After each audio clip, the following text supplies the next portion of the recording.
Oh, my name's Fox, so again, I'm Fox, and welcome to another review, TV show review. Again, I'm recording these for the few days that I'm gone, but this review is of Supergirl, the newest show. This is actually the review of the first episode.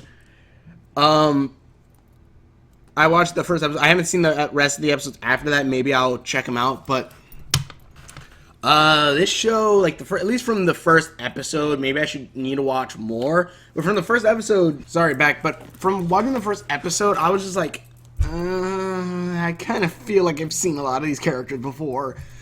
And what do I mean by that is I saw the first, when you first see, what the fudge was her name? I totally forgot her name. Supergirl. When you first see Supergirl, I looked at her, I'm like, why the fudge is Felicity Smoke in this?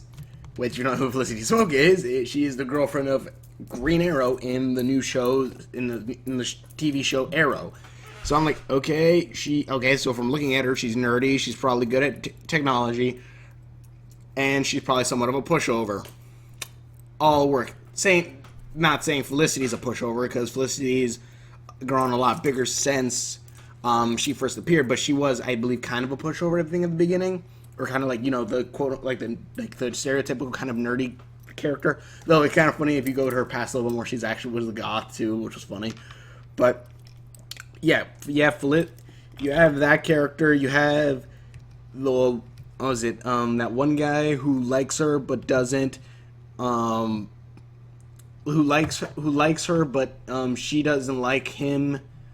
And he's the guy who helped pick out those uniforms, if I remember correctly.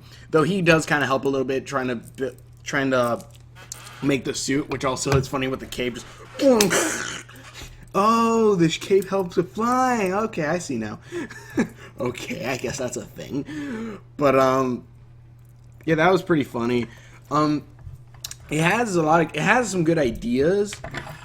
But then a lot of it kind of felt like it was all rushed into the first episode, which I feel like everything that happened, giving like probably some more things to fight and stuff, everything that happened in the first episode should have been dragged out a little bit more throughout the season. Like, I guess the guy who hired the alien, I don't remember if they've shown who that was yet, but having more aliens appear throughout as the season goes on is good. We're wondering where the fudge are all these aliens coming from. Some of them are talking about Krypton and stuff like that. All right, that's strange. And then we find out, and then we just keep on going. We don't know much about the sister, and then we find out about the guys she's working for. Which I remember which is funny because I remember who the guys were because of watching The Top of the Fourth Wall, which they talked about the 4 kids who tried to replace the Teen Titans who were working for that organization. So I'm like, okay, I really don't like these guys because they try to replace the Teen Titans. But they're basically the super secret government characters, whatever. So that was a thing which they kind of just throw it again in the first episode, like, oh, the girl gets knocked out, she's brought to this alien thing, like alien or super villain or whatever the fudge it was, not super villain, but tracking task force type thing. And oh, we don't trust you because you're superpowered and stuff like that, and your sister's with us, and this is like, well, I only brought here because my sister was an alien. Of course, that was the only reason why you brought here. Your skills, screw that. So I'm like, okay, that's pretty, it would have been, they'd throw that at us in the first episode, so I'm like, okay, this would have been kind of cool to have, drag out throughout the season, okay, what the fudge is the sister up to? What the fuck, where are these aliens coming from, especially since they're from Krypton, or talking, they were around Krypton, so how do they know this? They must have been around for a while. And also the part about spoilers, apparently. Spoilers also, I'm sorry.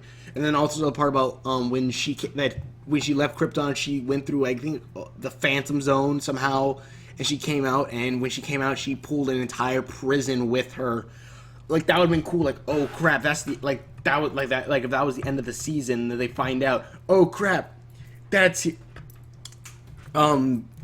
coming now. They have all these aliens, and then that's the end.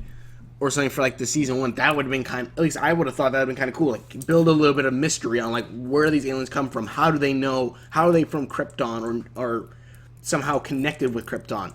We don't know, but they start just I'm sorry, I'm checking the videos, making sure they're uploading. Like that would have been kind of cool if they would have just like spread that out a little bit more, give it a little bit more mystery. But I don't know, maybe the season gets better as it goes along. But yeah, it just felt like rush. Like we need to give her a team. We have this whole organization for her. We have this. It felt kind of a little bit like they're playing catch up with like Arrow and the Flash, even though they're not in the same universe. But it felt kind of like catch up. Like we need to get. What do superheroes on TV need? They need a team. Okay, we're gonna give a military team. Which I am happy they don't go the Smallville route, saying like, oh, she has to relearn all her powers. Like, she already knows how to use her powers. All right. And plus, since Supergirl is supposed to be stronger than Superman. But yeah, like I would have liked a little bit more. I would have liked a little bit more of this thing get drawn out. But like, yeah, I felt like, okay, what do they need? They need a team. All right, let's give them a team. We'll give them all the comic relief type character, but also somewhat of a techie. We're gonna give her the handsome guy because they have Jimmy Olsen in this. Okay, we need him in there. We need what she would be the love interest. We need a love interest. Then we need something. I guess the organization with the team, stuff like that. Yeah. Which it kind of, and then like it kind of like one thing I like about like Arrow and the Flash. The team kind of was built up as it went along, like, and a lot of the time it was like, okay, this happened, like, Arrow, he needed more help, so he brought Deagle into this, and then they needed tech support, so they needed Felicity, they brought Felicity into it. You keep on going, you keep on going, you bring, I forgot his name, but, the kid who's Arsenal. You bring Arsenal into it. Then with that, Speedy gets pulled into this, and it kind of just snowballed a little bit. Flash, it kind of makes sense. Star Labs blew the fudge up. Barry was one of the casualties, so they tried their best to help Barry out, especially since he's going to gain possibly some superpowers, and also because spoilers for the Flash, the main bad guy is the guy who actually owns Star Labs. All right. Keep on go.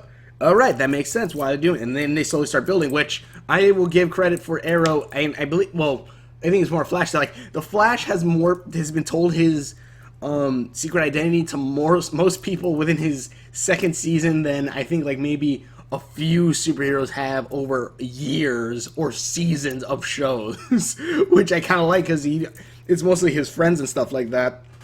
So many people know, but yeah.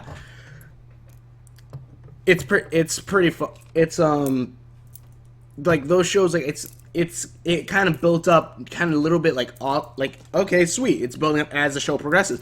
Supergirl kind of felt like the first episode, it felt just like, okay, boom, here's your team, connected with the government. That's why you have all this tech stuff. You have the guy who kind of helps with tech.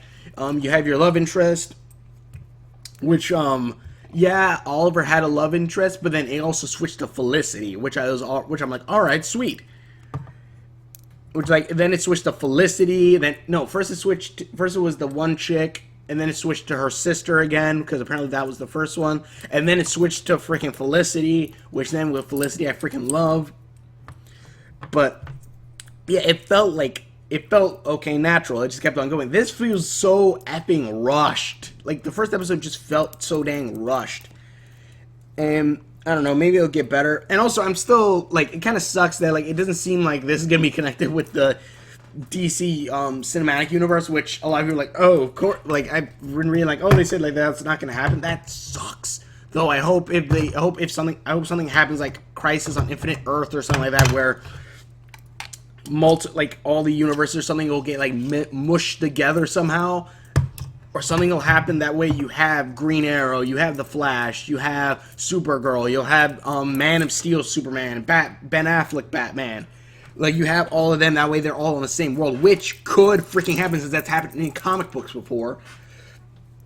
But even if Supergirl isn't that, like, I want to keep watching Supergirl if only to see if does get better as the season progresses. Maybe it does. But from the first episode, it feels kind of like, eh.